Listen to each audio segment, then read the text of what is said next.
গীবত সত্য কথা না মিথ্যা কথা? আমি মাঝে মাঝে প্রশ্ন করি ঠকানোর জন্য, এটাও কিন্তু সেই জন্য। গীবত আসলে শতভাগ সত্য কথা। মিথ্যা হলে সেটা গীবত থাকে না, সেটার নাম হলো অপবাদ। মিথ্যা হলো অপবাদ। আল্লাহ রসুল সাল্লাল্লাহু আলাইহি ওয়াসাল্লাম বলছেন, আতাদরুনা মাল গীবা? ক্বালু আল্লাহু ওয়া রাসূলুহু আ'লাম। ক্বালা যিকরুকা আখাকা বিমা ইয়াকরাহু। ক্বালু ইয়া রাসূলাল্লাহ রাআইতা ইন কানা ফি আখি মা আকুল। ক্বালা ইন কানা ফি আখিকা মা তাকুলু ফাকাদ ইগতাবতা ওয়া ইন লাম ইয়াকুন ফিহি মা তাকুলু ফাকাদ বাহাত্তা আও কামা ক্বালা সাল্লাল্লাহু আলাইহি ওয়াসাল্লাম। রাসূলুল্লাহ সাল্লাল্লাহু আলাইহি ওয়াসাল্লাম সাহাবীদের বলছেন, তোমরা জানো গীবত কি?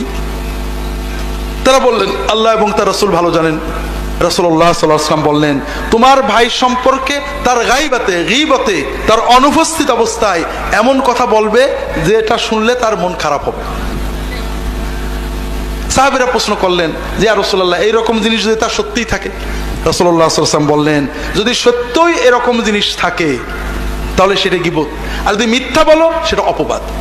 তাহলে গীবত হওয়ার জন্য দুটো জিনিস শর্ত, একটা হলো সত্য হতে হবে, আর একটা এমন কথা যেটা তার পিছনে বললে সে শুনলে তার খারাপ লাগবে, কষ্ট পাবে। কথা বুঝতে পেরেছেন? আর অপবাদের কথা একটু পরে যাচ্ছি। আল্লাহ রসুল সাল্লাল্লাহু আলাইহি ওয়াসাল্লাম বসে আছেন, তার পাশে তার স্ত্রী আয়েশা রাদিয়াল্লাহু তাআলা আনহা বসে আছেন।